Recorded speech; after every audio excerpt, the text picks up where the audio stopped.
प्रेमाने बोला. उपस्थित सर्व संत महात्म्याच्या चरणावर दास सत्य पामराजा कोटी कोटी धनिका पॅरिस सत्संगती. आम्ही तुम्ही एखादं उदाहरण देतोय, ऐकतोय, श्रवण करतोय आणि ते विसरून जातोय.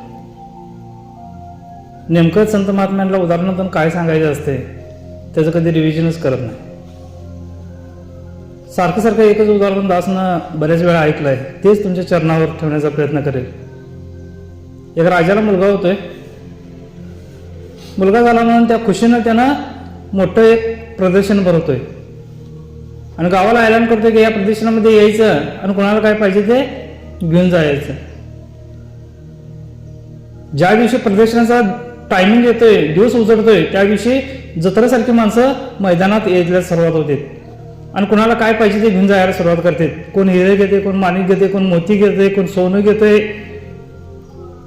कोण घरात लागणाऱ्या काय काय वस्तू लागणाऱ्या आहेत गरजेच्या ती घेऊन जायला सुरुवात करते. अशी काय गर्दी भरते की एक मोठी जत्राच भरल्यासारखं वाटतंय. राजा सिंहासनावर बसून सगळं ते बघत असतोय. तेवढ्या सगळ्या गर्दीतनं एक 20-25 वर्षाचा तरुण मुलगा त्या गर्दीतनं पुढे येतोय आणि राजाच्या दिशेने चालायला सुरुवात करतोय. राजाची नजर त्याच्यावर पडते. राजाला वाटतंय हे सगळं सोडून घेऊन माझ्याकडे कशाला यायला लागलाय. राजा भयभीत होतोय. तसं तो मुलगा बरा येतोय, वर चढतोय आणि राजाच्या हाताला धरतोय.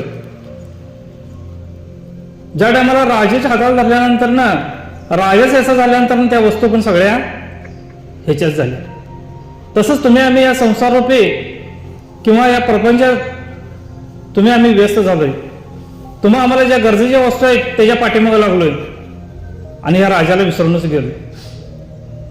ह्या परमेश्वराला तुम्ही आम्ही विसरूनच गेलोय. जसे की आपल्याला पैसा, बंगला, गाडी, परपंचा, मुलं बाळं याच्याकडेच लक्ष जास्त केंद्रित झालंय आणि जे प्राप्त करायचं आहे तेच विसरून गेलोय.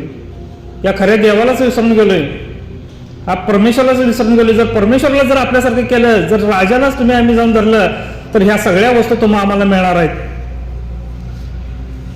तर तुम्ही आम्ही ते न करता आम्ही नाही त्याच्याच पाठीमागे लागलोय. हे शक्यच नाही तुम्हाला आम्हाला अशा वस्तू मिळणं. जर मिळतील तात्पुरतं तुम्हाला आम्हाला सुख देईल, पण तुम्हाला आम्हाला आनंद जन्मासाठी किंवा या लोकांपर्यंत सुखी करण्यासाठी हे सुख प्राप्त होणार नाही. म्हणून म्हटलंय संतांच्या संगती मनोमार्गगती आकळावा श्रीपती येणे पण ते. जोपर्यंत आम्ही तुम्ही संतांच्या संगतीत येणार नाही तोपर्यंत या परमेश्वराची प्राप्ती होणार नाही. आज तुम्हाला आम्हाला या संतांच्या संगतीत येऊन बसणं गरजेचं आहे, सत्संग श्रवण करणं गरजेचं आहे, सद्गुरूचा आदेश उपदेश येईल त्या पद्धतीनं चालणं पण गरजेचं आहे. आज तुम्ही आम्ही नुसताच उदाहरणं ऐकतोय, चांगलं वाटते, बरं वाटते, ऐकतोय आणि सोडून देतोय. जोपर्यंत तुम्ही आम्ही आत्मसात करणार नाही तोपर्यंत त्याचा काही उपयोग होणार नाही. जसं म्हटलंय हृदयातील भगवंत राहिला हृदयातून उपाशी. आज तुम्ही आम्ही तेच करतोय. आज सद्गुरू एवढा अट्टहास करतोय तुमच्या आमच्यासाठी, तर तुम्ही आम्ही सद्गुरूसाठी काय करतोय. 1-2 पावलं सद्गुरूच्या कार्यासाठी चालून तर बघा, गुरु आपल्यासाठी 98 पावलं चालतोय म्हणून सांगितले. ही सत्य घटना आहे. जर तुम्ही आम्ही गुरुच्या कार्याला मदत केली तर आपल्या कार्याला पण सद्गुरू मदत करणार आहे. आज दररोजच्या दररोज तुम्हाला आम्हाला ही मॉर्निंग सत्संग का दिल्या, कशाबद्दल दिल्या? कारण का कुठंतरी या सद्गुरूचा अभाव व्हावा, दिवसभर आम्ही त्या भक्तीत मग्न राहावं म्हणून दिले. जसं की प्रथा आहे आपल्याला, सकाळी उठतोय आपण आंघोळ करतोय, पहिलेच्या टायमाला आपण देव फोटोपूजा करत होतो, एखादी आरती म्हणत होतो आणि मगच दिवसाची सुरुवात करत होतो. त्या पद्धतीने ही मॉर्निंग सत्संग पण तुम्हाला आम्हाला या गुरुचं गुणगान करून जर आपण मॉर्निंग सत्संग करून जर आपण आपल्या कार्याला सुरुवात केली तर कार्याला देखील संतजनांना चांगलाच मार्ग मिळणार आहे आणि आपल्याला त्यातून पण फायदाच होणार आहे. ते आम्ही न करता तुम्ही आम्ही सत्संगाला यायला देखील कंटाळा करतोय. आज आमची अवस्थाच ती झाली. कारण का जे सुख आहे ते पाहिजे, पण त्यासंग जे करायला पाहिजे ते नको आहे. आपल्याला कर्म केल्याशिवाय त्याचं फळ पण मिळत नाही. आम्ही नुसता फळाची अपेक्षा करतोय, कर्म करायला नको आहे आपल्याला, तर तसं कदापि शक्य होणार नाही. हा 3 लोकांचा मालक तुम्हाला आम्हाला भरभरून देणार आहे. 3 लोक 9 खंड में गुरु से बडा ना कोई, करता कर सके ना कोई, सद्गुरू करीच होय म्हटले. हे सद्गुरू तुमच्या आमची कामं एका क्षणात करून टाकणार आहे, पण तुम्ही आम्ही तसा भाव ठेवून इथं येणं पण गरजेचं आहे. सद्गुरू चरणावर तुमचा आमचा भाव पण तेवढा पाहिजे. नुसता म्हणून चालणार नाही की मी भक्ती करतोय म्हणून दाखवायचं नाही. कारण का एखाद्यानं दुसऱ्यानंच कोणतं म्हटलं पाहिजे की खरोखरच हा महात्मा भक्ती करतोय, सद्गुरूच्या वचनाप्रमाणे चालतो. आपण स्वतः सांगण्याची गरज नाही पडली पाहिजे.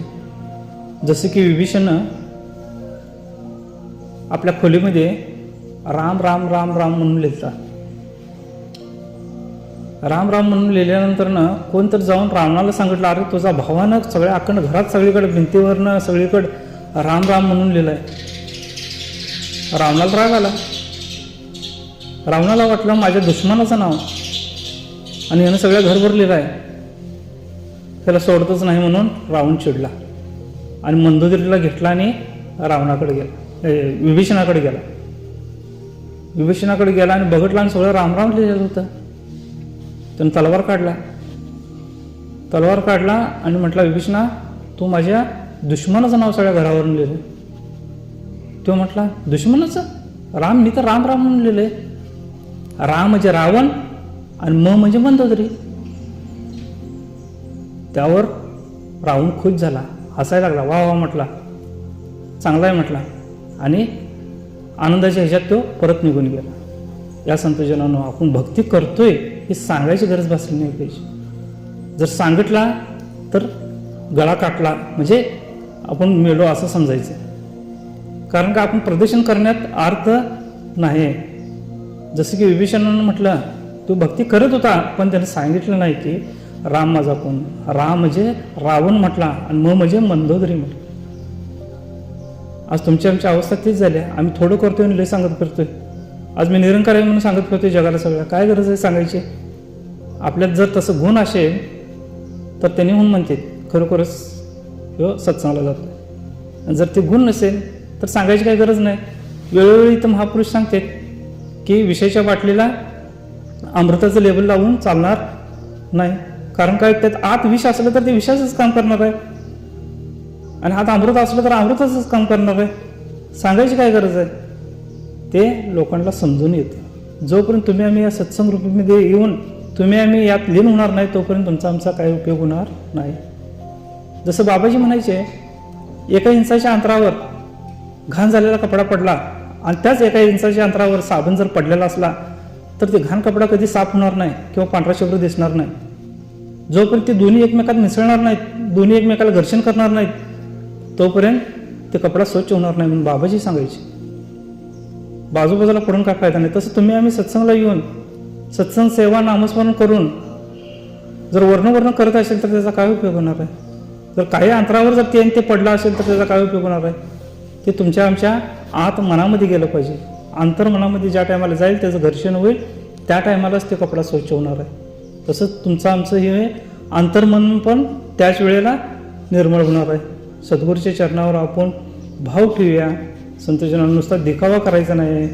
दास अधिक बोलणार नाही, आशीर्वाद द्या, सत्संगाला जोडून राहू दे आणि तुम्हासारखे महान कर्मी की संतांच्या चरणावर पण जोडून राहू दे. प्रेमाने बोला.